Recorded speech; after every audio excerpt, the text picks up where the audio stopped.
Mesdames et messieurs, bonjour et merci de prendre une fois encore le rendez-vous de votre émission dominicale L'Entretien. L'actualité de ces dernières semaines a été fortement marquée par les affrontements survenus à Tchaourou et à Savé. Des affrontements qui ont causé des pertes en vie humaine et beaucoup de dégâts matériels. Mais depuis plusieurs jours déjà, le calme est revenu et les populations de ces différentes localités ont repris leurs activités normalement.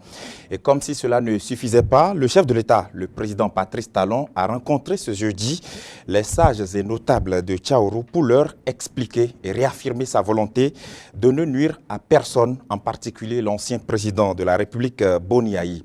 Mais avant cela, le procureur de la République, près le tribunal de première instance de première classe de Cotonou, avait fait une sortie médiatique pour informer l'opinion publique de ce que le juge, chargé d'écouter l'ancien président Boni Yayi, envisage de prendre des mesures coercitives contre ce dernier qui n'a pas répondu à ses demandes d'audition. Et petit rappel, le juge voulait écouter la version de Boni Yayi dans l'affaire des violences des 1er et 2 mai derniers, mais en vain. Alors, quelle analyse peut-on faire de ces différents sujets d'actualité? Nous prendrons l'avis de notre invité de ce dimanche, qui a nom Jean-Roger Aoyo. Bonjour. Bonjour, monsieur le journaliste. Alors, Jean-Roger Aoyo, vous êtes ancien directeur de cabinet et ancien ministre sous le président Nicéphore Dieudonné Soglo.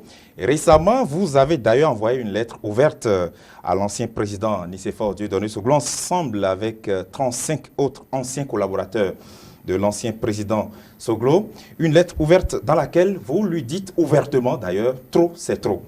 Alors, c'est bien sûr suite à ces derniers comportements sur l'actualité nationale que vous n'appréciez guère.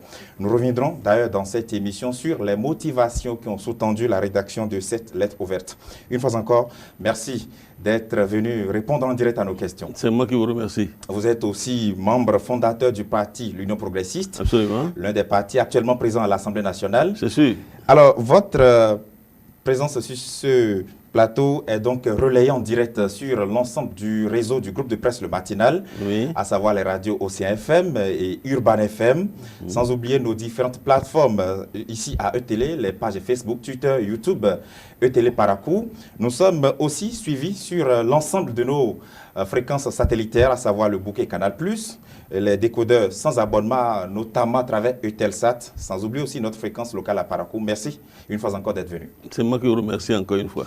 Alors Jean-Roger Aoyo, je le disais tout à l'heure dans l'introduction, le peuple béninois a assisté tout dernièrement à des affrontements inhabituels entre forces de l'ordre et peut-être une catégorie de personnes. Comment avez-vous vécu de loin ces manifestations-là? J'ai vécu ça avec beaucoup de tristesse. C'est vraiment dommage qu'on en vienne là.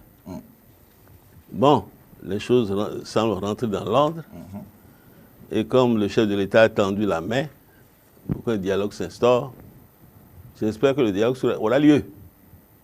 Dans un premier temps, l'opposition refuse la main tendue, mais laissons le temps au temps. Quand il reviendra de meilleurs sentiments, j'espère que le dialogue aura lieu et que, bon, les choses rentreront dans l'ordre. Mais le peuple béninois est connu pour son sens de pacifisme, son calme légendaire. Comment en est-on arrivé là? On en est arrivé là. Et si vous voulez aller aux origines, c'est à cause des 2 lois électorales. C'est le nœud de la discorde. La loi qui porte charte des partis, 17 septembre 2018, et la loi sur le code électoral, 9 octobre. Ce sont ces 2 lois-là. En quoi cela a constitué autant? Ces deux lois ont été votées par l'Assemblée. Oui. Après 2 séminaires, j'allais dire de vulgarisation. Moi, j'ai assisté au premier séminaire à l'hôtel Azalaya à Cotonou. Le second séminaire a eu lieu, je crois, à Grand Popo. Donc, c'est une loi. Le contenu, on a expliqué ça plusieurs fois. Les gens se sont imprégnés. Et le vote a eu lieu.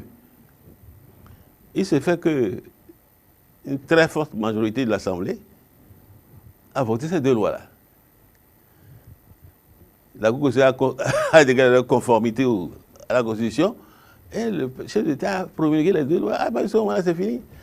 ces lois-là sont applicables à tout le monde. Mais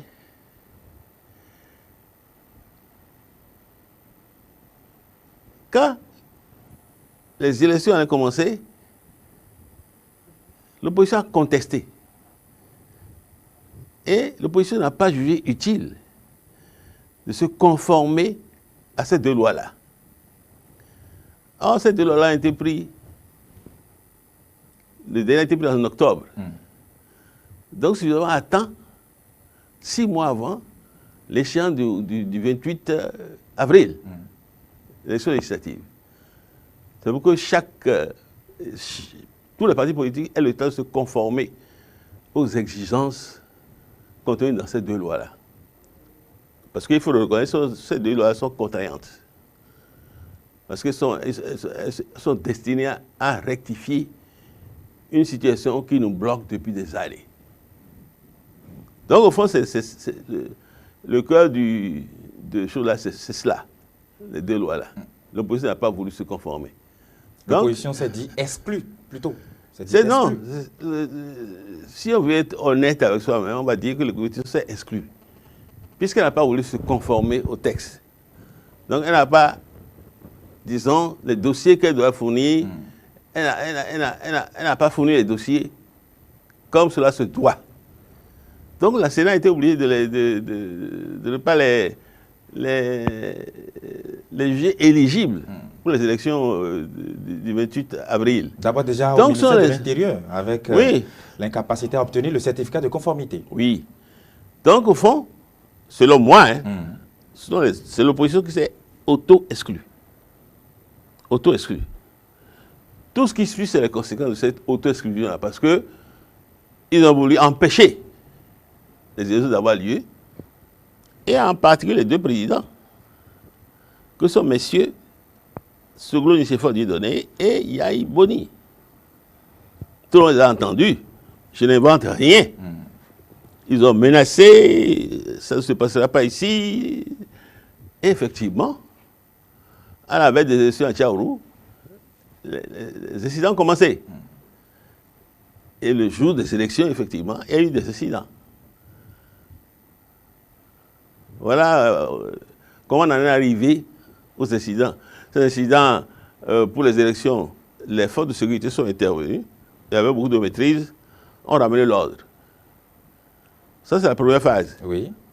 Après, les 7, 8, 9 et 10 juin, il y a une seconde phase, plus violente.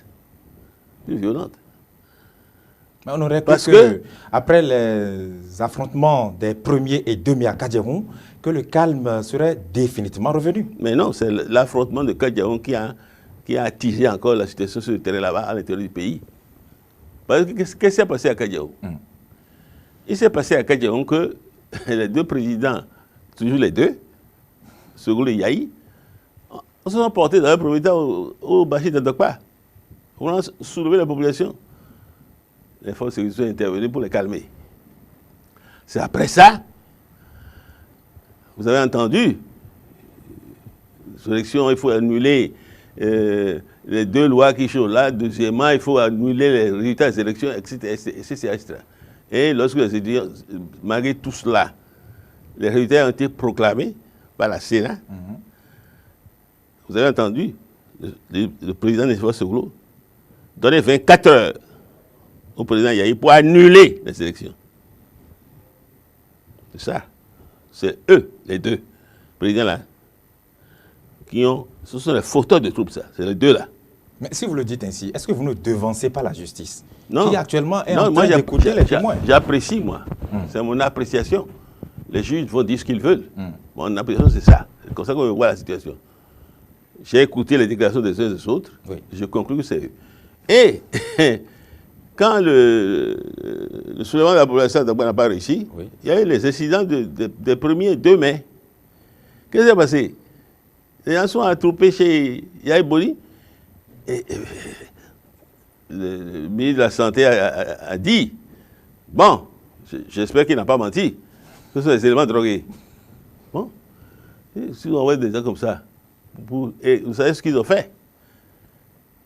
Incendie ils ont brûlé une maison de vente de voitures à Kadiaou. On me dit que cette maison appartient à, cette société appartient à un certain monsieur Alapini. Mais je sais que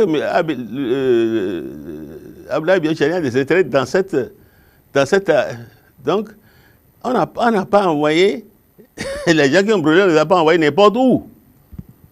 On savait exactement ce qu'ils devaient faire. On savait où on les envoyait. Deuxièmement, de là, ils sont allés chez Amoussou Bruno. ABT, c'est le président du bloc républicain. Amoussou Bruno, c'est le président de l'Union progressiste. Donc, les gens étaient téléguidés, télécommandés pour faire ce qu'ils ont fait. Maintenant, il y a les dégâts. Oui.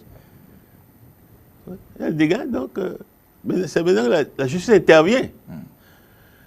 La justice intervient et les gens sont surpris. Parce que on a l'impression que les gens pensent que comme c'est les chefs d'État qui ont fait cela, on ne doit pas, on doit rien leur dire. C'est pas normal. Pas normal. La justice doit faire son travail. Personne n'est au-dessus de la loi. Mais justement. C'est ça qu'il faut comprendre. Et c'est ça que l'attitude du président Talon veut faire comprendre à chacun des Béninois. Personne n'est au-dessus de la loi. Mais comment expliquez-vous le comportement de ces populations-là de Tchaouro qui se sont levées spontanément pour s'opposer aux démarches donc, de cette justice qui était venue interpeller certaines personnes pour les écouter? La justice est venue le matin très tôt, j'ai lu ça dans la presse, pour interpeller ceux qui sont intervenus sont des gens cagoulés. Pour intervenir effectivement ceux qui sont soupçonnés d'avoir organisé les incidents des 1er et 2 mai. Pas des 1er et 2 mai. Même 28 déjà. 27 et 28 avril. Et vous dites, la position s'est soulevée spontanément. Vous croyez ça? Que la position s'est soulevée spontanément? Vous croyez ça, vous? Parce qu'il y a tellement de versions. C'est vrai que le ministère de l'Intérieur nous a informé qu'on a recruté des gens pour venir accomplir cette sale besogne. Bon, il y a plusieurs versions. Oui. On constate qu'il y a eu effectivement des incidents. Il y a eu le commissariat qui a été saccagé. Il y a eu, je crois avoir lu dans la presse que la maison de Bagoudou, Adam, a été saccagée. Que à l'occasion des élections, oui. Même ses parents ont été molestés. Bon, tout ça, vous croyez que les populations vont se soulever spontanément pour aller faire ça? Mais comment expliquer ça? Ça n'existe pas. Comment ça s'est produit? Ils ont agi sur instruction. Ils ont été téléguidés. C'est ça la réalité. C'est ça la réalité.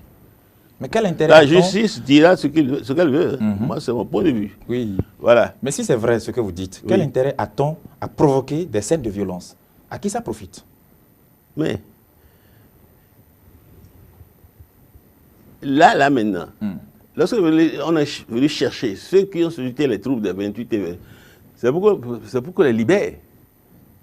C'est ça le but recherché. Mais vous voyez l'État libérer des gens comme ça. L'État va se déculotter. Si ça arrive dans un pays, nous allons assister, le chaos va s'installer et puis c'est fini. Oui, non. Il y a ce que les gens ne comprennent pas, c'est que dans un État qui se respecte, l'État a l'usage de la force régalienne. Et l'État utilise la force régalienne pour rétablir l'ordre. Dans tous les pays, c'est comme ça. Alors, si vous n'êtes pas informé que vous affrontez l'État, l'État ne vous ménagera pas. Mais en l'occurrence, l'État a ménagé les gens, sinon il y a eu beaucoup plus de morts. Hein? Il faut féliciter les forces républicaines et les forces de défense nationale pour leur savoir-faire.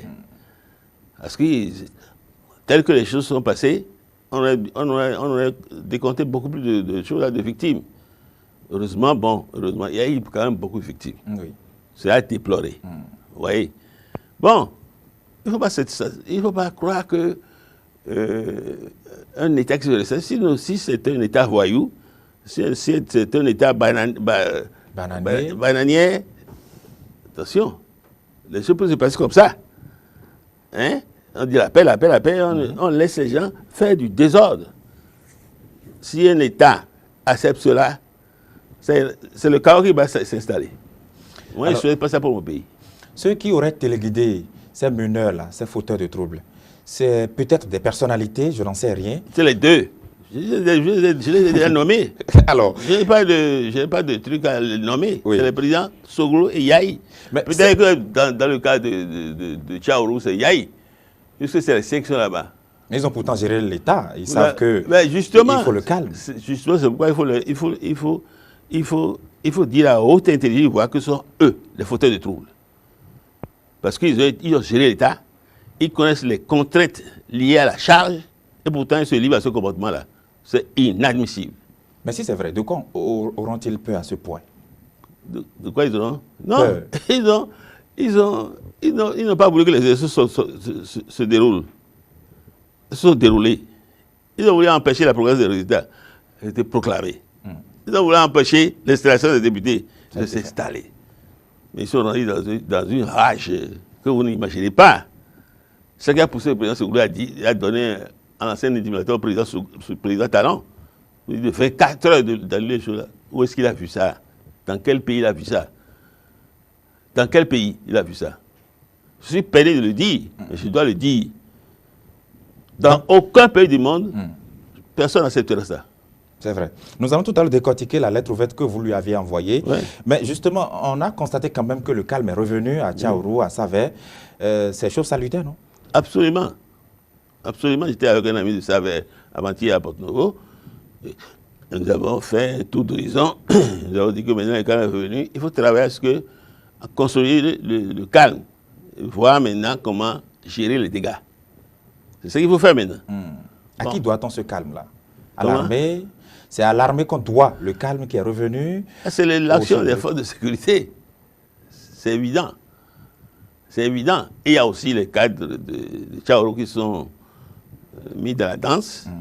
Ils ont envoyé une délégation sur le terrain pour calmer, parler avec les siens, les leurs, et puis ensuite on a rencontré le président de Choua. Tout cela a joué. Tout cela a joué et je félicite les cadres qui sont allés voir le président Talon. Il y a le Roux Théophile que je connais, chef de délégation. Oui. Il y a Adam Bagoudou, il y a de la délégation. Il y a d'autres que je ne connais pas, mais il faut une délégation de 22 membres. Je félicite les cadres pour cette démarche, puisqu'ils ont déploré les exactions qu'il y a eu sur le terrain. Ils ont pris des excuses au président de la République. Ils ont sollicité sa clémence. Et le président leur a répondu comme il devait le faire. Et il les a rassurés. Et a même dit au passage qu'il y a eu demain son ami. Oui. Bon. Donc je crois que les choses sont en train d'aller dans la bonne direction. Ça s'est bien déroulé. On peut faire un bilan positif de cette séance-là entre le chef de l'État et les sages notables. Je crois. Le président leur a promis des choses là le lendemain. Le corps de sécurité qui était autour du président Yahi a été levé. Tout ça, c'est un résultat tangible. Et le président Yahi en a profité pour aller aux soins. Vous voyez, c'est ça comment les choses se passent. Vous créez le trouble et vous vous sauvez après. Vous allez vous soigner, vous. Et les blessés qui sont sur place. Enfin, ça, c'est un... Je laisse ça sur sa conscience. Alors, est-ce que vous appréciez justement la levée du contingent militaire? Bien sûr, bien sûr. Si on veut calmer la situation, il faut le faire. Maintenant, ce qu'il faut... Il a promis de répondre au magistrat instructeur à son retour. Il faut qu'il le fasse. Parce que, comme je le dis, personne n'est au-dessus de la loi. Personne. Si vous avez une attitude, si vous tenez des propos qui ont des conséquences sur le terrain, qui remettent en cause l'ordre public, la justice doit aller vers vous. Ça, c'est pas nouveau. Ça se passe comme ça dans tous les pays du monde. Donc, s'il va revenir, je crois qu'il n'est pas allé en exil pour s'installer, il va revenir, il va répondre à la chose là. Il y a des avocats. Que c'est l'avocat de la CIS pour préparer la réponse qu'il peut faire au juge instructeur. C'est tout. Lorsque le procureur avait fait sa sortie médiatique pour annoncer que le juge envisageait de prendre des mesures coercitives. Ça avait enflé, ça avait suscité toute une polémique. Est-ce que ça méritait vraiment d'exister, cette polémique-là? Mais c'est que les gens, ils pensent que les anciens présidents sont au-dessus de la loi. C'est ça. Sinon, il n'y a aucune matière polémique là. Vous êtes chef de l'État. Le magistrat instructeur vous reconnaît ce statut-là. Au lieu de vous faire revenir dans son cabinet, il se déplace chez vous. Il le fait une première fois. Vous dites vous êtes malade. Il reprend rendez-vous, il va la seconde fois. Vous dites vous êtes malade. Et la seconde fois, je crois que vous avez dit, vous devez voyager. Vous allez aux soins. Et vous ne savez pas quand vous allez revenir. Le magistrat, qu'est-ce qu'il va faire? Si vous ne reconnaissez pas que la justice a fait ce qu'elle a fait pour vous écouter en respectant les formes et en respectant votre statut, la justice est obligée d'aller aux mesures coercitives. C'est normal dans les pays bien organisés. C'est chez nous que les gens ne sont pas habitués à cela. Le président Nicolas Sarkozy, il passe en justice prochainement, en correctionnel, pour détournement, pour corruption. Quel est le problème? Est-ce que Hollande est en correction? Non, parce que Hollande n'a rien fait. Est-ce que Jospin est en correction? Non, Jospin n'a rien fait. Mais si vous faites quelque chose de répréhensible, vous devenez un client de la justice. Chacun doit comprendre ça. Et se le tenir pour dit. Personne n'est au-dessus de la loi et la loi doit s'appliquer à tout le monde. C'est la leçon. Je ne suis pas dans le secret des dieux. C'est la leçon que le président Talon a voulu donner aux uns et aux autres. On entend parfois des personnalités politiques, des gens d'un certain niveau qui s'insurgent contre ces différentes déclarations-là. Et on se demande, est-ce que dans le même temps-là, ces personnalités prônent la séparation des pouvoirs, puisqu'il y a l'exécutif à part, le judiciaire à part. Dans le même temps où on prône la séparation des pouvoirs, on fait encore des procès politiques ou de suspicion lorsque la justice veut se saisir de tel ou tel dossier.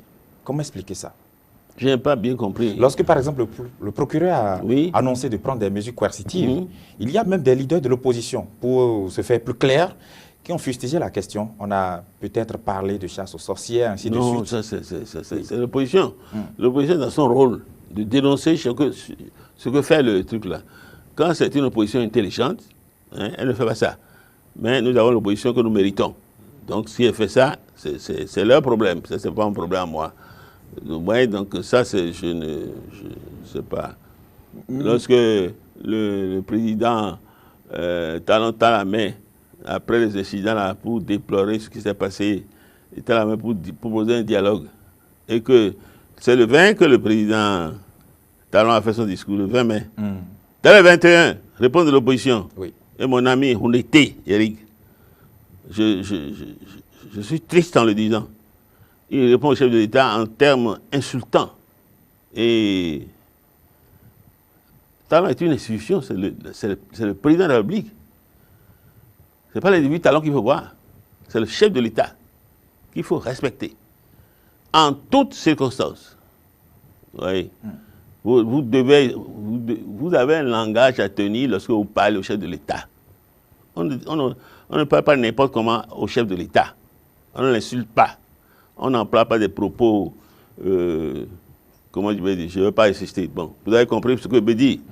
Je le regrette beaucoup. Hounete est un ami. Il a failli être notre candidat d'ailleurs pour les élections présidentielles. C'était un candidat à moi, au niveau de l'Union fait la nation. Mais les choses ont mal tourné. Et puis, lui aussi, vous avez vu la dérive qu'il a.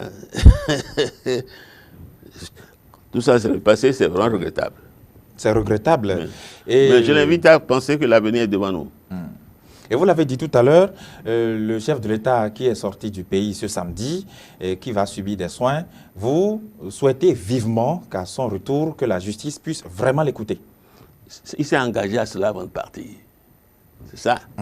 Et ce que je vais dire au show là, à mes amis de Tchaourou, le cas de Tchaourou, que je félicite encore une fois, il faut qu'il fasse en sorte qu'à son retour, il tienne sa promesse. Il s'est engagé à répondre au juge d'instruction. Lorsqu'il viendra, il répond. Et puis bon, pourquoi il va avoir peur de la justice? Lorsque c'est un politique de ce rang-là, le chef de l'État qui est là, il sait comment traiter ça. Il sait comment traiter ça. Il n'a pas à avoir peur de la justice. Il se soumet à la question des juges. Et puis, lorsque l'affaire sera jugée, on verra bien. D'accord. Alors, Jean-Roger Aoyo, Oui. je l'ai dit tout à l'heure, vous étiez plus d'une trentaine, anciens collaborateurs de l'ancien président Nicéphore Dieudonné Soglo, ancien membre de la Renaissance du Bénin, à lui adresser une lettre ouverte. Dans la lettre, vous dites, quelque part, je vous cite, « Trop c'est trop ». Oui. Pourquoi avoir dit ça? D'abord, je donne des précisions sur la lettre ouverte. Beaucoup de gens ont pensé que c'était moi qui ai initié cette lettre ouverte-là. Ce n'est pas moi. C'est mon ami et frère Roger, c'est un autre Roger, Roger Gbéonvi. Oui. Le président Soglo l'a appelé. Lui a dit que c'était des choses qui l'ont dépassé. Il m'appelle pour me dire, grand frère, vraiment, notre grand frère là, il faut faire quelque chose. C'est de là que l'idée d'une lettre ouverte est née. Et moi, j'ai fait le projet. C'est moi qui ai fait le projet. Moi, je ne suis pas en responsabilité. Mais ce projet, on a commencé à faire ça il y a près de 2 mois. Pourquoi? Près de moi. Parce que tous ceux qui ont signé là, ils ont eu le projet, ils ont apporté leurs amendements, leurs propositions, avant qu'on publie. Oui. Ça a circulé pendant près de 1 mois, avant qu'on publie. C'est ça. Voilà. Et, deuxième précision, Oui. il y a les anciens collaborateurs, effectivement, c'est mon cas. C'est le cas de Dominique Guédou, c'est le cas de Zizouroué. Il y a les anciens de la RB. Moi, je ne suis pas resté longtemps à la RB. Non, je ne suis pas resté longtemps à la RB. Mais il y a les anciens de la RB, comme, bon, quand on dit anciens de la RB, là, on va croire que Zizouroué, vous savez que la RB est allée en procès. Oui, évidemment. C'est Zizouroué qui a gagné. Donc, je ne veux pas parler de Zizouroué en tant qu'ancien de la RB, non. Il est toujours de la RB, lui. Mais de la RB, la RB que la justice reconnaît aujourd'hui. Oui. Quand on dit ancien de la RB, ce sont des militants qui ont travaillé avec Soglo, qui ne sont pas... Il y en a quelques-uns. Il y a quelques collaborateurs directs. Mais le reste, ce sont des citoyens qui ont apprécié notre démarche et qui nous ont accompagnés. Il ne faut pas faire de la lettre, là, le papier des anciens collaborateurs et des anciens... Non, non, non, pas du tout. La majorité des signataires n'a pas de truc avec Soglo. Ce sont des citoyens qui ont réagi, la démarche. qui ont apprécié la démarche et qui ont réagi en disant il faut effectivement dire quelque chose pour les Soglo. Voilà. Voilà, en réalité, vous avez parlé des teneurs aboutissants de la lettre. Oui. Donc, trop c'est trop. Mais, vous avez écouté tout ce que le président a dit, Soglo? Tout ce qu'il a dit. Et le bouquet, l'ultimatum lancé au chef de l'État, Talon. Mais si son Talon, c'est petit frère, et surtout si Talon, son petit frère, quand même, il donne 24 heures pour annuler les élections, qui ont coûté des milliards. Non, nous nous sommes dit non, non, il y a quelque chose qui ne va pas. Il faut dire au grand frère de rentrer en lui-même et de retrouver son calme intérieur. Non, ça ne va pas. Vous ne voyez plus en lui l'homme que vous aviez côtoyé? Il y a longtemps qu'on s'est séparés. Enfin, précisément, il y a longtemps que je me suis séparé de lui. Il le sait, je lui ai dit. Moi, je ne fais jamais mes choses en cachette. Il le sait, je lui ai dit. Mais ça n'a pas... J'ai toujours gardé pour lui beaucoup d'estime. Et nous avons travaillé en bonne intelligence. Ces 5 ans à la tête de l'État, oui. On a dit ça a remis le pays sur les rails. Oui, vous l'avez dit. Si quelqu'un ne reconnaît pas cela, celui-là n'est pas honnête. Et ce qu'il sait que je sais, c'est que je lui ai dit. Et chaque fois que je le vois, je lui dis, mon seul regret, Monsieur le Président, c'est que vous n'avez pas fait votre second mandat. Et c'est ça que je regrette. Quand je dis ça, certains camarades me disent, tu sais, même si elle avait fait le second mandat, sa femme aurait tout gâté. Mais ça c'est un autre dossier. Oui. Moi, personnellement, je voudrais vivement souhaiter que le président Soglo fasse un second mandat. S'il avait fait le second mandat, le pays ne serait pas dans l'état où il se trouve. Je suis convaincu. Il n'a pas fait ce second mandat. Et c'est là le drame. Il n'arrive pas à se consoler d'avoir perdu le pouvoir. Voilà le drame de Soglo. Jusqu'à aujourd'hui? Jusqu'à aujourd'hui. À partir de 1996, où il a laissé le pouvoir, jusqu'à aujourd'hui, vous croyez cela véritablement? Mais c'est évident. Tout ce qu'il dit, vous savez, comme on a gardé de très bons rapports, il me téléphone, je réponds. Jusqu'à aujourd'hui, hein? Attends. Et un jour, il me téléphone. Il parle mal du président Talon. Je ne veux pas parler les termes qu'il a utilisés, je ne veux pas dire ça ici. Oui. Je ne veux pas. Après ça, je lui ai écrit, le président, s'il te plaît, ne me téléphone plus. Ne m'appelle plus. Si c'est pour parler de Talon, ne m'appelle plus. Maintenant, si c'est pour parler du retour des biens culturels, tu peux m'appeler. Si c'est pour parler du retour des biens culturels, vous savez que les Français veulent nous rendre quelques pièces là. Si c'est pour parler des retours des biens, vous pouvez m'appeler. Quand je lui ai dit ça, il a recommencé à m'appeler. Et quand la crise a chaud là, il m'appelait presque tous les jours. Je ne réponds pas. Pourquoi je ne réponds pas? Ce n'est pas respect pour lui. Ce que je me dis, qu'il entende et que chacun comprenne cela. Je ne réponds pas, ce n'est pas parce que c'est pas un respect pour lui. Parce que si je décroche le téléphone, je risque de dire des choses qu'il n'acceptera pas. Et là, il va me traiter d'impoli, avec raison. Je ne veux pas ça. Donc, quand il m'appelle, je ne réponds pas.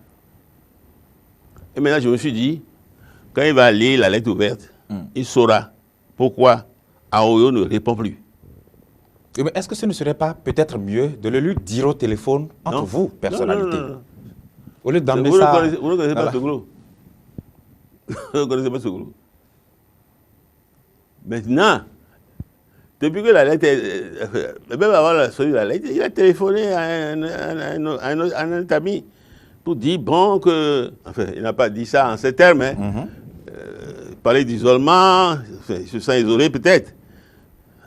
S'il se sent isolé, c'est à cause de lui. Son comportement qui a fait dans ses collaborateurs se sont écartés de lui. C'est tout. Donc, il souhaiterait, l'ami en question, je ne veux pas donner son nom ici, demande s'il veut qu'on aille le rencontrer, il dit oui.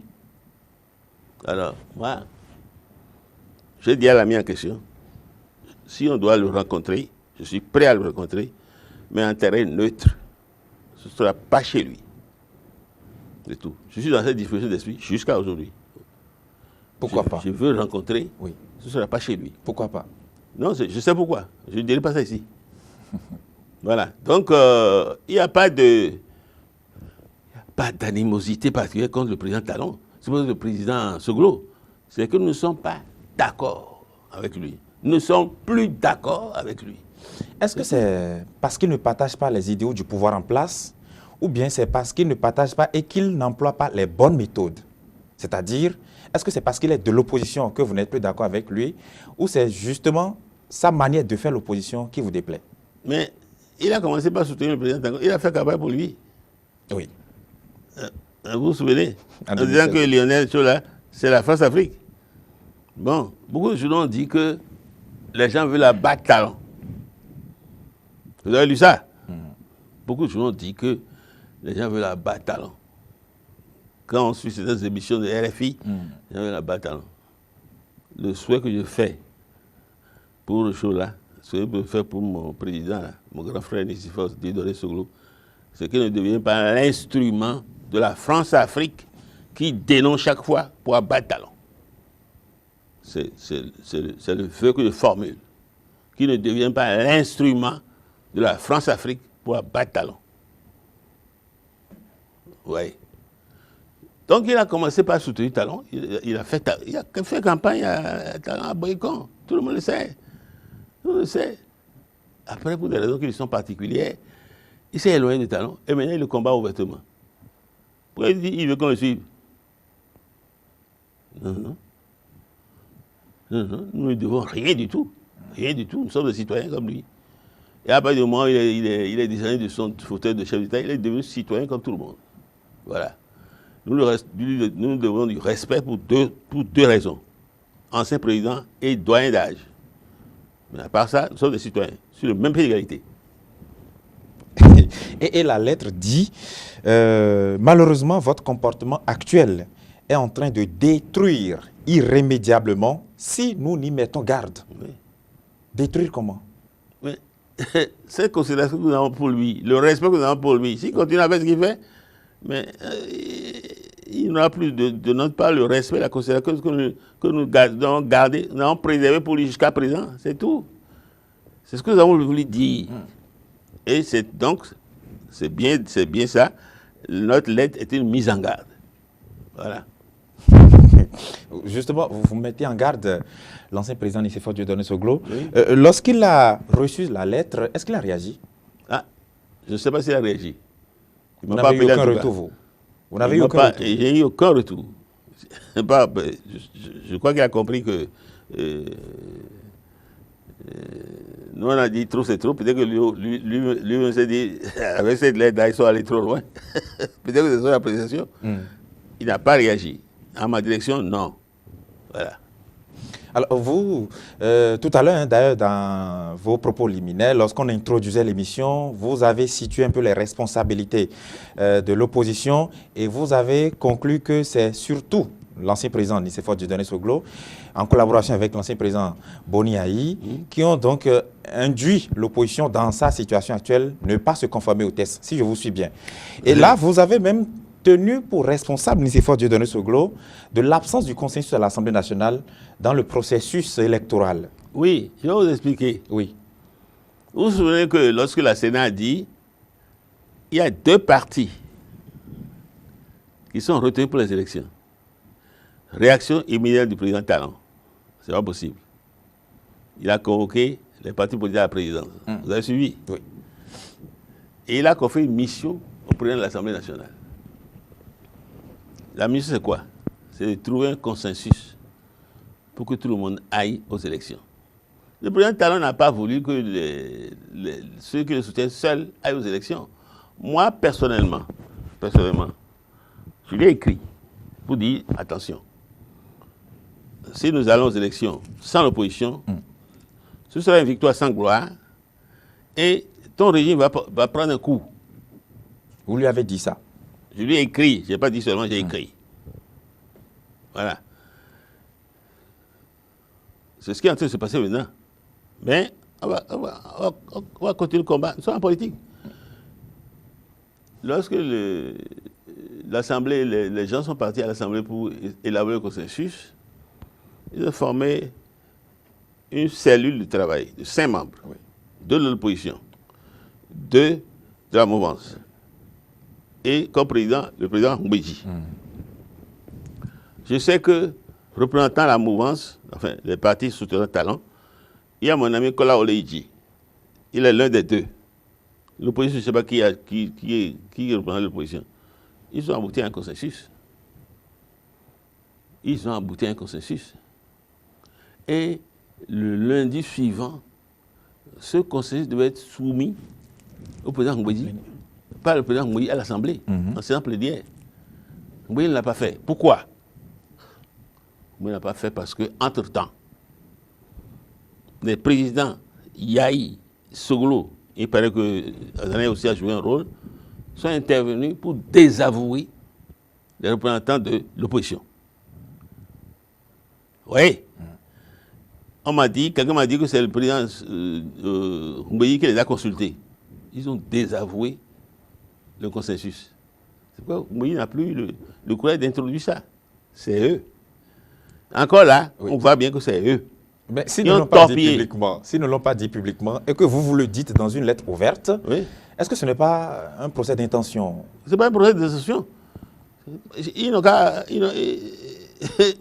Les gens existent, non? Je vous ai je vais citer quelqu'un, non? Il dit que là, le texte qui a été adopté, il connaît. Il connaît. Et pourquoi ça n'a pas été présenté? On va interviewer le président Mbédi, il dira. Il dira. Pas avoir peur de ses opinions en politique. Moi, c'est comme ça. Je suis très clair. Je suis très clair. Voilà. Mais donc, c'est pourquoi je dis que c'est eux. Dès ce moment-là, ils ont torpillé le consensus. Ensuite, ils ont fait les déclarations dont nous avons parlé tout à l'heure. Donc, au fond, il n'y a pas de... Si on ne veut pas faire de simagrées pour dire les anciens présidents, c'est eux. Mais après l'absence du consensus, lorsqu'ils ont dit on donne 24 heures au chef de l'État pour annuler tout ce qui a déjà été fait, sinon il ne va pas finir son mandat. On a écouté Nicéphore Dieudonné Soglo le dire. Lorsque vous avez écouté ce discours-là, quel a été votre état d'âme sur le champ? C'est trop. Vous étiez choqué? Très choqué. Pourquoi il va dire qu'il ne finira pas son mandat? Lorsque lui était président, quelqu'un l'a menacé. Kérékou l'a jamais menacé. Kérékou, j'étais son directeur de cabinet, non? Kérékou est resté dans un mutisme total. Et mieux, ce que les gens ne savent pas, c'est que Kérékou, de temps en temps, nous rappelait la décision de la conférence nationale. Vous n'avez pas encore fait ça, vous n'avez pas encore fait ça. Je ne dis pas le feu Kérékou, hein, général, paix à son âme. Non seulement il ne disait rien, mais il dit attention, vous n'avez pas encore fait ça. Lui, c'est le comportement que lui, il a vis-à-vis de son successeur en énième position, là, successeur de talent. Non.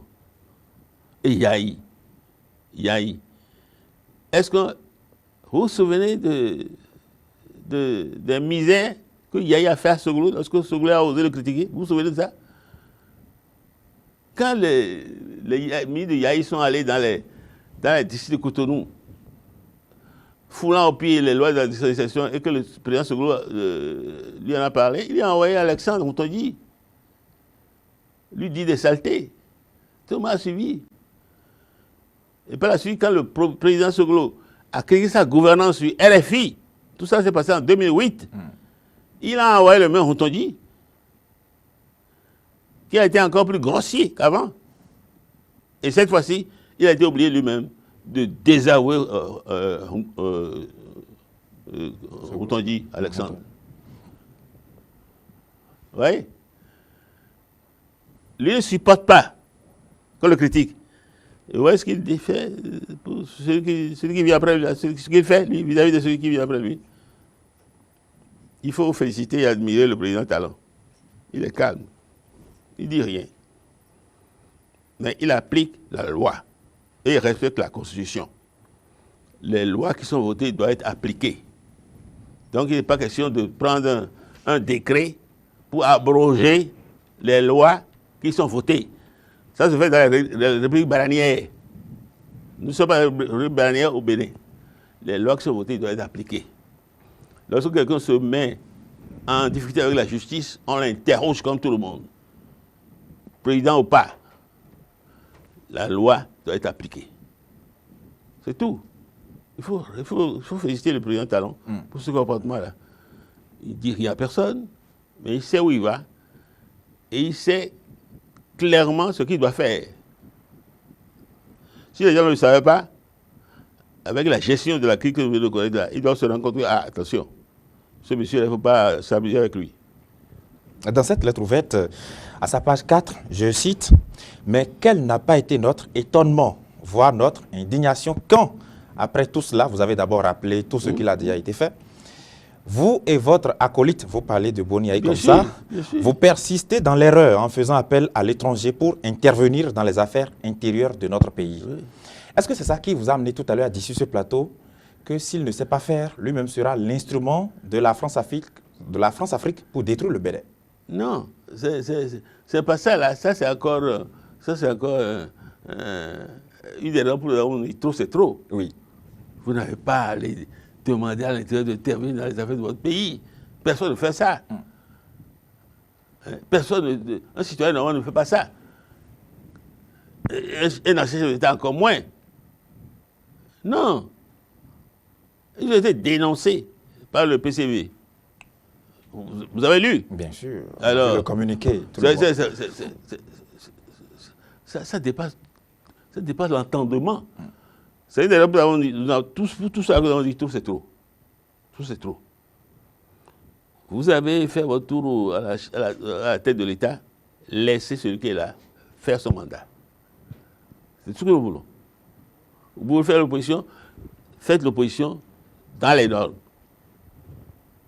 C'est tout. Chacun doit jouer son rôle, tout simplement. Mais vous connaissez Nicéphore Dieudonné Soglo. Comment? Vous le connaissez, Nicéphore Dieudonné Soglo. Et comment? Mais alors, qu'est-ce qui peut le pousser à en arriver là? Bon, vous n'avez pas encore compris ce que vous avez dit. Il ne se console pas d'avoir payé le pouvoir depuis 1996. Il ne se console pas. Mais ce n'est pas Talon qui lui a fait perdre le pouvoir. En tout cas, qui lui a arraché le pouvoir en 1996. En tout cas, voilà ce que la réponse à votre question, c'est ça. Il ne se console pas. Certains estiment que c'est parce que son fils, Liadi Soglo, n'a pas voulu répondre aux exigences de la justice. Est-ce que c'est ça? Il y a ça aussi. Il y a ça aussi.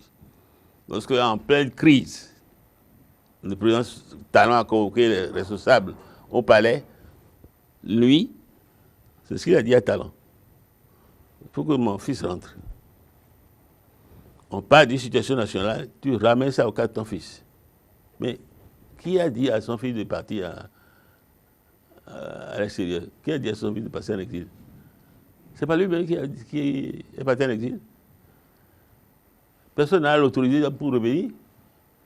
S'il revient et qu'il doit répondre à la justice, il doit répondre à la justice. Personne ne décide de la loi. S'il est parti, c'est pour des raisons. Qui nous dit les raisons pour lesquelles il est parti? C'est aussi simple que ça. Donc, après avoir vu tout ce qu'il a fait, tous ses comportements, vous concluez qu'il ne défend pas l'intérêt national? Dans le cas de son fils, précisément, là, c'est pas ça. L'intérêt national ne le préoccupe pas. C'est l'intérêt de son fils qui le préoccupe. Oui. Donc, là lorsque il y a une situation, disons, globale, hein, il y a une crise au niveau de la nation et que cherche des solutions, et que vous allez soulever ce problème-là, qui est un problème particulier, c'est pas normal. C'est pas normal. Est-ce que vous êtes optimiste que cette lettre-là va changer quelque chose à son niveau? C'est vrai qu'on ne l'a pas entendu. Je n'en sais rien, je n'en sais rien. Mais personnellement,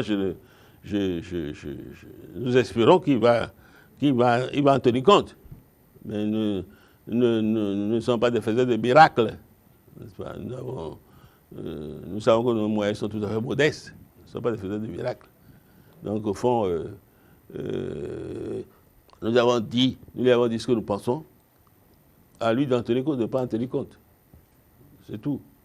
Mais si après cette émission, puisque nous sommes à la télévision, oui, si après cette émission, il vous téléphonait, vous allez décrocher ou pas? Non, je ne décrocherai pas. Pourquoi? Je vous ai déjà dit plusieurs fois. Oui, mais si votre lettre a atterri à son niveau, il vous a écouté ce matin, je ne décrocherai pas. Il aurait aimé peut-être échanger avec vous en privé pour que vous trouviez des stratégies. S'il veut, il passe par quelqu'un d'autre pour m'inviter et on se verra quelque part. Pas chez lui. D'accord. Alors, Jean-Roger Aoyo, nous poursuivons cet entretien de dimanche avec, bien sûr, les sujets d'actualité. On a lu en semaine un communiqué qui a été rendu public par le Parti du Renouveau démocratique qui s'est indigné des événements survenus à Tchaourou et à Savè, et comme tout le monde d'ailleurs. Mais le PRD n'a pas appelé à un soulèvement jusqu'à présent. Est-ce que vous appréciez ou quelle est votre analyse du comportement du PRD sur tout ce qui se passe jusqu'à présent? Tout le monde sait que le président Mboye est un ami personnel. Nous ne sommes pas, politiquement, nous ne sommes pas d'accord. Il le sait, je le sais. Mais tout le monde sait que nous sommes des amis personnels. D'ailleurs, le premier tome de ses mémoires, vous verrez en feuilletant que je suis dans une photo avec lui. On est 3 sur la photo. Et la photo remonte à 1962. On était sur le Boulmiche, boulevard Saint-Michel à Paris. Il y avait moi, au milieu, Mouya Drien, et de l'autre côté, à la tournure Jean, promotionnaire lycée Ballot. Promotionnaire pas tout à fait. Mouya est un précoce. Il a intégré le lycée 1 an avant nous. Moi et Altonou. Nous avons intégré en 1954. Lui, il a intégré depuis 1953. Et je crois qu'il a fait une crise appendiculaire en 6e et il a redoublé. Nous avons fait le chemin ensemble après. Voilà. Donc je reviens au président Ngbeyi pour dire que j'ai beaucoup apprécié son attitude. D'abord, il a été exclu des élections. Il sait que c'est à cause d'un doublon. Sur la liste électorale? Sur la liste électorale. Il n'en a pas fait une montagne. Il a demandé à ces gens, avant les élections, de rester calme. De rester calme. Quand les autres ont dit de choses-là, il a dit que lui ne vote pas. Lui ne vote pas. Pierre ne vote pas. Il n'a pas dit aux gens, il n'a pas lancé des mots incendiaires. Ensuite, il sort se communiquer. Moi, personnellement, je le félicite. Je le félicite. C'est un homme politique responsable. Parce qu'il déplore les incidents. Il dit, cherchons la paix. Et pour chercher la paix, voilà que celui qui dirige l'État, Talon, a tendu la main. Essayons de voir si on peut faire quelque chose avec lui. C'est le résumé de son communiqué, ça. Bien sûr. Je suis tout à fait d'accord avec lui. Je l'approuve et je le félicite. C'est un parti politique. Il a fait preuve d'un certain courage. Voilà. Vous estimez que le PRD arrive à gérer de façon normale ses frustrations? Bien sûr. C'est évident. C'est évident. C'est évident. Et je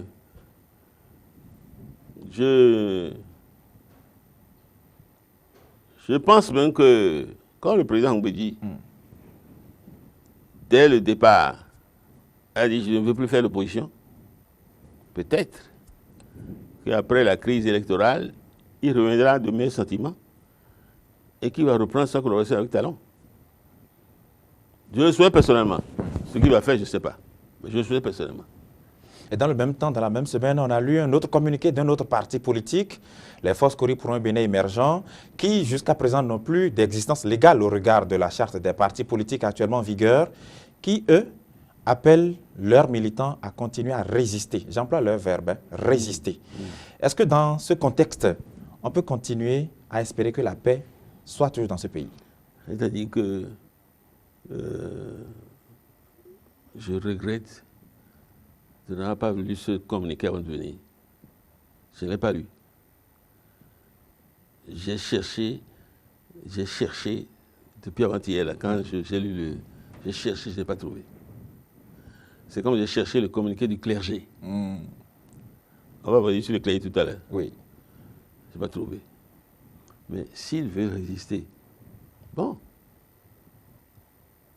Comment vous voulez que je les empêche de résister? Si c'est ça leur manière de faire l'opposition, ils n'ont qu'à continuer. Ils n'ont qu'à continuer.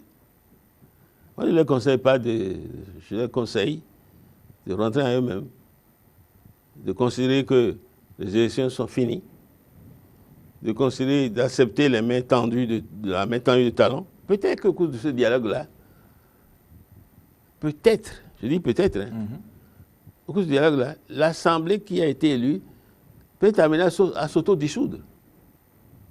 Pour qu'on reprenne les élections. Vous comprenez ce que je dis? Mais si vous ne discutez pas, vous ne pouvez pas avoir ce résultat-là. Est-ce que vous voyez bien ce que je dis? Vous êtes dans un cas d'hypothèse. Oui, bien sûr. ils essaient de discuter avec le président Talon. Le président Talon leur propose le marché suivant. Vous vous conformez au texte et nous reprenons les élections. Ils ont fait. Voilà un scénario parfaitement possible. Mais si vous ne voulez pas vous asseoir pour discuter, comment on va mettre en œuvre un scénario pareil? Vous allez résister? Continuez à résister. Personne ne peut les empêcher de résister. Bon, il faut regretter cela. Parce que s'ils résistent, il y a toujours un truc de tension dans le pays. Bon, mais personne ne peut les empêcher de résister.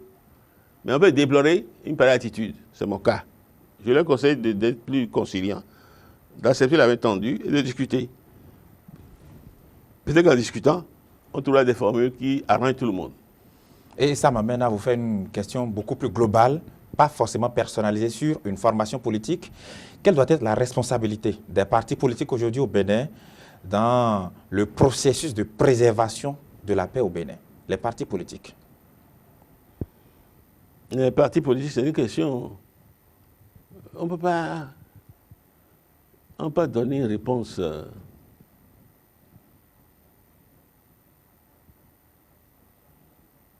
Exhaustive ou... Non, c'est que on ne peut pas répondre. Les partis politiques, leur résolution, c'est de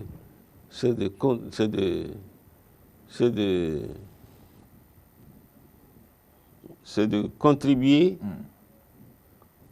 à la gestion du pouvoir. Même si ils sont dans l'opposition.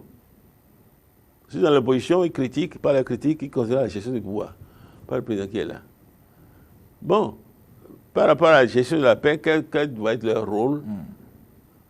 Je crois que leur rôle doit être un peu... Enfin, c'est le PND qui donne un peu l'exemple. Il doit être dans une attitude de médiateur pour résoudre les crises. Vous voyez, ils doivent, au niveau de leurs militants, former les militants dans ce sens. Ça, c'est important.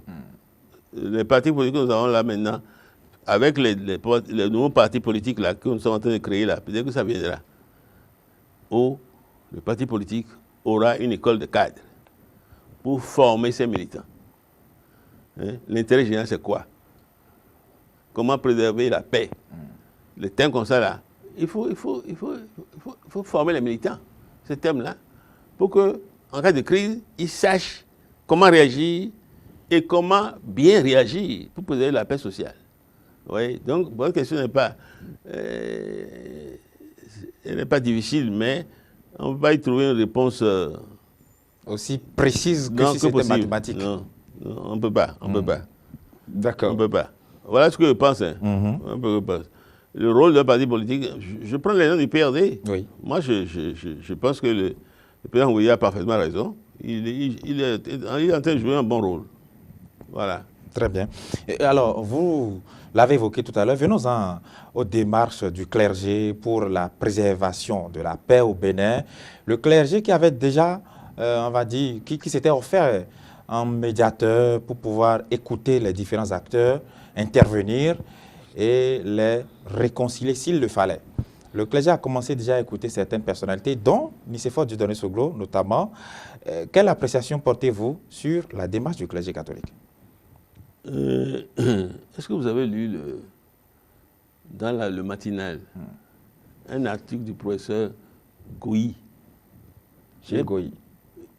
Gilles Goyi, politologue, ancien à l'ENEAM. Vous avez lu ça? Bien sûr, bien sûr.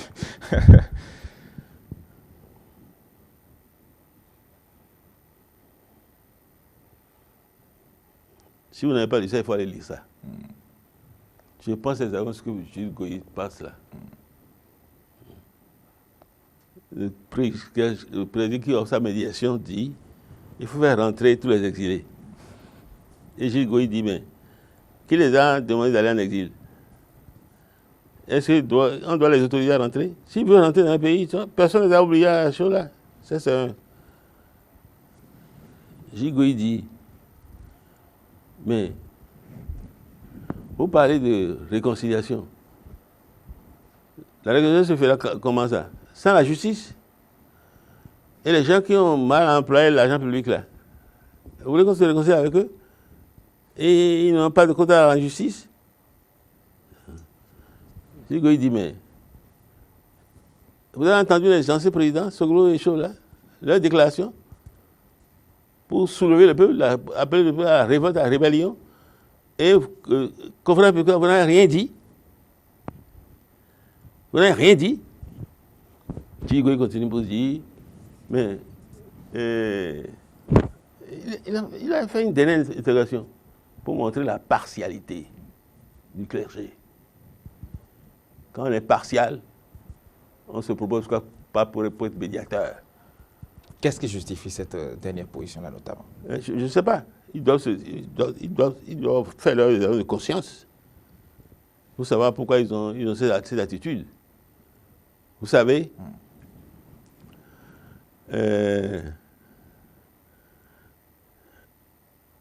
quand le clergé parle des exilés, là, ils pensent d'abord à quelqu'un, à Djabon, qui est un grand donateur de l'Église. Sa générosité est proverbiale. Ça, c'est...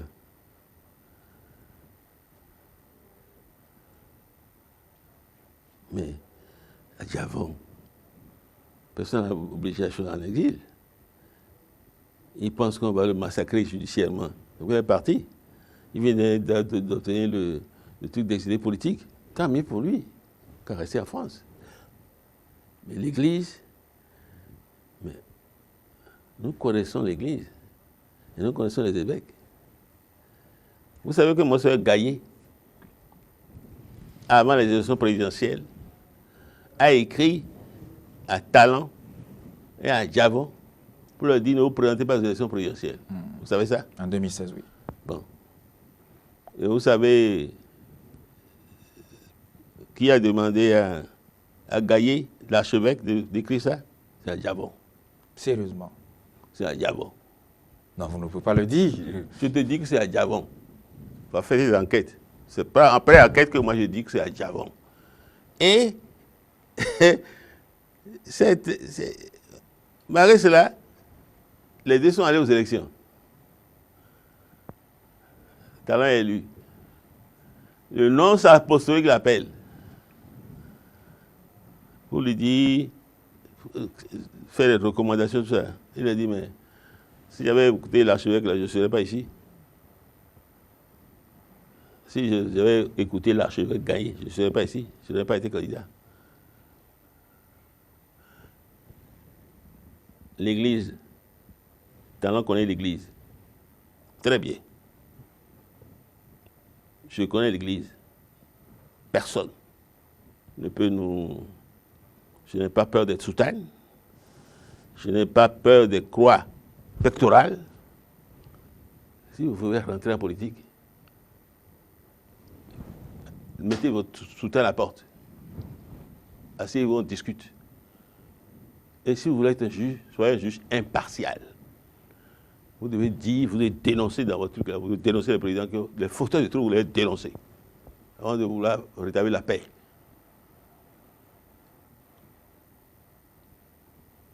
Je vous recommande d'aller relire l'article de Goyi. Goyi Gilles. C'est très bien fait. Il a dit à l'Église son fait. Mais vous connaissez le talent. Marie, c'est le talent, elle le voit. Il allait le voir. Ils ont discuté.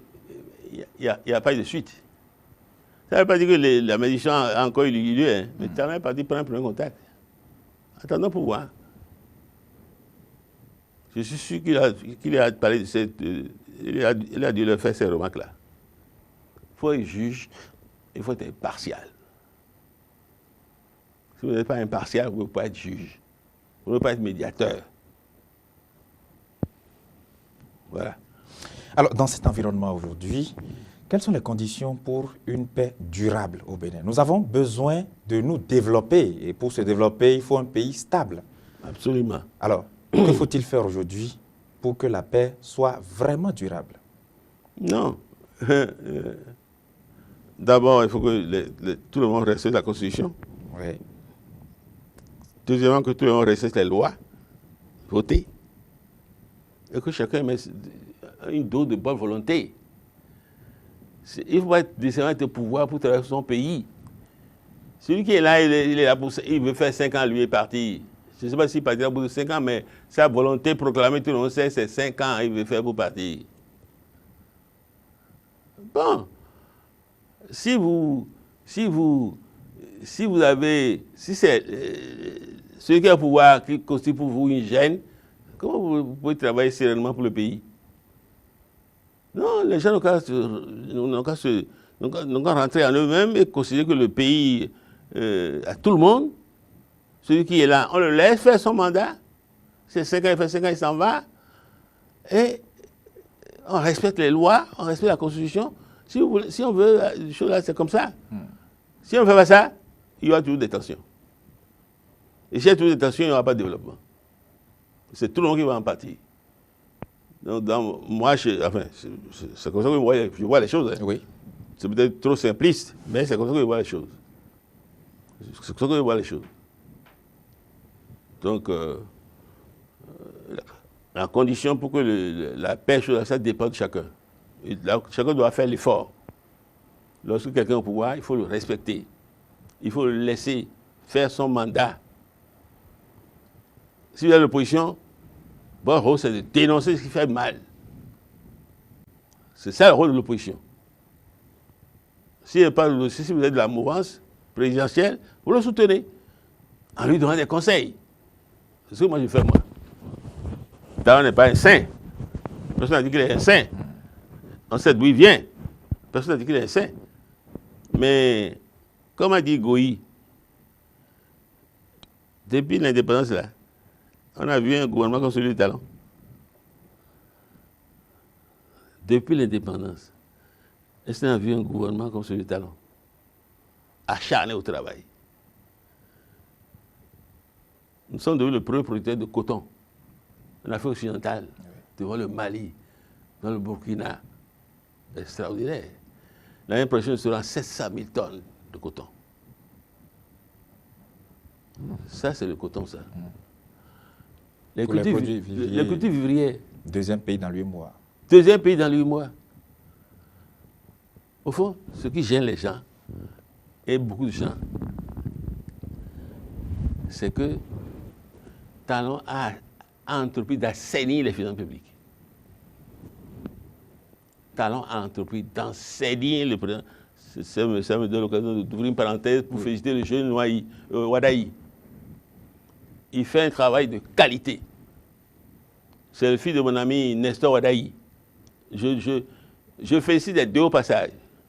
Nestor, tu es un garçon excellent, qui fait du très bon travail. L'assainissement, vous savez ce que c'est? Tous les robinets de l'argent sale, là, le petit Wadaï, là, il a fermé ça. Tac, tac, méthodiquement, il a tout fermé. C'est pourquoi les gens criaient d'autre part. C'est l'argent ça qui circulait. Et les affaires marchaient. Et tout le monde était content. Maintenant que les affaires, l'argent sale, et choses là, tout le monde tire la langue. Le président Talon nous a dit, vous allez se lasser pendant un temps, mais ça ira. Je suis dans la même disposition d'esprit. Donc faire l'effort d'être patient, un peu patient, et ça viendra. Nous sommes à 6,3% de taux de chaud là. Oui. Pour 2021, on a annoncé 9,2. Et nous sommes en bonne voie pour atteindre ce taux de croissance. Si évidemment, il n'y a pas de gens pour essayer d'empêcher Talon de travailler, de continuer à faire ce travail. Vous voyez? Et je ne parle pas encore de ce qu'il fait sur le plan des infrastructures. Allez voir la route des pêches là. Ça galope vers Ouida. Avec toutes les infrastructures prévues. avec une zone balnéaire. J'ai été, en juillet dernier, j'ai été en inspection du baccalauréat dans le Nord. J'ai vu la route de Choula à Boukoumbe. Tangueta Boukoumbe, le chantier. C'est déjà achevé là maintenant. Il y a beaucoup de chantiers qui sont ouverts. Moi, quand je vais à Bomé là, il y a on creuse des tours partout. À Bomé, à Boycon, il y a des tours partout. Pour intégrer les canalisations d'eau. Non. Il faut que les gens soient chauds là. Il faut regarder ce qui passe. Et puis, il y a un domaine que les gens ne peuvent pas voir, mais qui est primordial. L'économie numérique. La petite dame qui est là. Voilà une autre femme qu'il faut féliciter. Aurélie Adam sous les Oumarou. Oui. Elle travaille.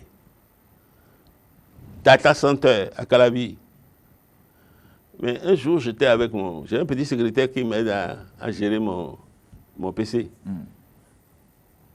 Et je travaille sur et puis je vois passer un truc là, dit, cliquez, non, j'ai lu dans la presse qu'il faut cliquer un site pour avoir les lois, les décrets et les articles parus depuis 1960. J'ai donné le site à mon secrétaire. Il a cliqué là. Les choses sont affichées. C'est énorme. C'est énorme. Pour la recherche, je pense, je suis enseignant, je pense à les gens qui font de la recherche là. Vous avez besoin d'un texte. Vous cliquez, vous avez le texte. Vous avez le texte. Et ça, c'est un aspect. Il y a le data center, il y a beaucoup de choses qu'ils sont en train de faire, qu'on ne voit pas. Le fibre optique, ils ont tout le pays maintenant sur les couverts. Ah non. Si quelqu'un ne veut pas reconnaître que Talent est en train de faire du bon travail, c'est son affaire. Son affaire. Moi, je dis aux gens, Talent n'est pas un saint. Il a eu des erreurs, mais globalement, il va dans la bonne direction et je le soutiens. Voilà. Et que doit faire la société civile dans tout ça? La société civile... La société civile continue à jouer son rôle. La société civile, elle est diverse. Bien sûr. Elle est diverse. Il y a celles qui n'apprécient pas bien Talent. Oui. Il y a celles qui apprécient Talent. Je pense à mon ami, comment il s'appelle, Alcré. Martin Soba. Qui dit aux députés, faites votre travail. Bon, donc, la société civile, elle est diverse. Chacun est libre d'avoir son sous la main, chacun doit tenir compte de l'intérêt général du pays pour passer ses appréciations et adopter des attitudes, son attitude, c'est tout. Moi, ma prière, c'est que les gens laissent Talent travailler. Il fasse un premier mandat, on verra s'il veut faire un second mandat ou si le texte constitutionnel, de toute façon, la constitution actuelle prévoit un second mandat. Oui. Tant qu'elle n'est pas constitution là, on verra s'il veut faire ça, on verra ça. Ça dépend de lui. Oui.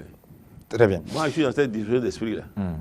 Situation sociopolitique du Bénin, les conditions d'une paix durable, c'est le thème de l'entretien de ce dimanche. Et notre invité, Jean-Roger Aoyo, ancien ministre, ancien directeur de cabinet du président Nicéphore Dieudonné Soglo. Nous avons encore quelques minutes pour conclure cet entretien. Qu'avez-vous à dire qu'on n'a pas pu aborder jusque-là en termes d'autres perspectives, notamment pour cette nation-là, le Bénin? Non, je n'ai pas d'autres choses à dire. Je continue à demander au président Soglo de rentrer à lui-même. J'ai une grande estime pour cet homme-là. Il n'est pas le seul d'ailleurs. Il y a certains doyens auxquels je suis attaché comme ça. Et il faut qu'il rentre en lui-même. Et qu'il joue le rôle qu'un ancien président doit jouer. Ce n'est pas à lui d'écourter le mandat de son petit frère Talent. Et s'il pense qu'il a raison, comme je lui ai dit au téléphone, qu'il laisse le temps lui donner raison. Il ne faut pas qu'il pose des actes pour écourter le mandat de Talon. Non, c'est pas. Ce sont les urnes, ça se tient dans les urnes, ça. Les élections qui disent, celui-ci est président pour tel nombre d'années. C'est mon premier souhait, ça. Que le président se rentre à lui-même, pour que ceux qui l'estiment continuent à l'estimer. Deuxièmement,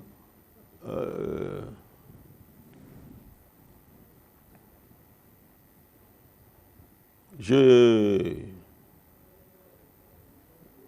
félicite le président Talon. Premièrement pour sa fermeté. Deuxièmement pour son ouverture au dialogue. Il doit faire les concessions nécessaires. Parce que comme vous l'avez dit tout à l'heure, s'il n'y a pas la paix, il n'y a pas de développement. Or, le Blak est embarqué dans une grande œuvre de développement. D'ici un an, les choses seront encore plus visibles. Et les aveux vont voir. Oui. Moi, je ne souhaite pas que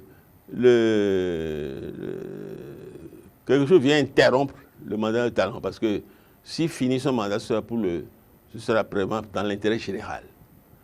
Les gens disent, mais comment ça? Il ne t'a pas nommé? Je dis non. Ce qui m'importe, c'est qu'il continue ce qu'il fait là. Parce que ça va dans le sens de l'intérêt général. Et tout le monde voit que le pays se développe. L'essentiel pour moi, c'est ça. Pour la même chose que je veux dire, donc sa fermeté, s'il n'est pas ferme, c'est le chaos qui va s'installer. Le sens de la médiation, le dialogue, qui garde sa main tendue. Le parti de Prudential a déjà répondu oui. Ngbeji est en train de répondre oui. FCDB Oui. de Chola a dit oui. Soumano Toleba. Toleba a dit oui. Non. Ça finira pas ce show-là et le moment venu, on va ouvrir un dialogue pour voir comment avancer, comment arranger les choses qui ne vont pas bien. Et puis, troisièmement, tous ceux qui écrivent, font des communiqués pour parler de paix, de ceci, de cela,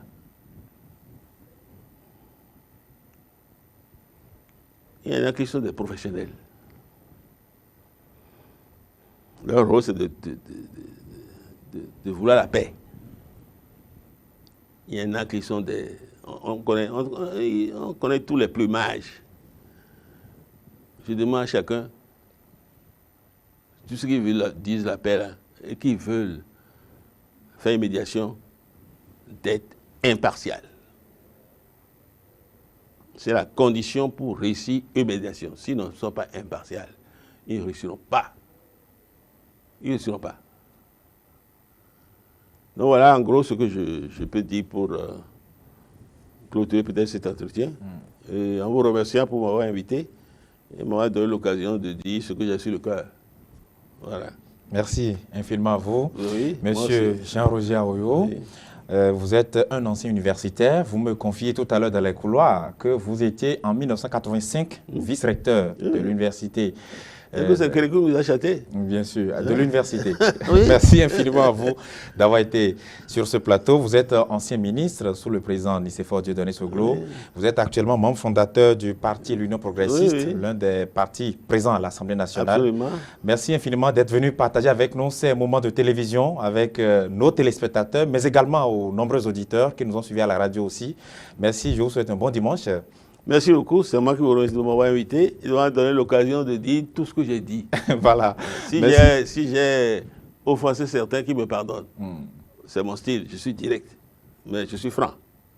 Je n'en veux à personne qui me pardonne. Voilà, merci infiniment à vous d'avoir été là. Merci aussi à vous, chers téléspectateurs, de nous avoir suivis. Bon dimanche chez vous et à dimanche avec un nouvel invité pour de nouveaux sujets d'actualité.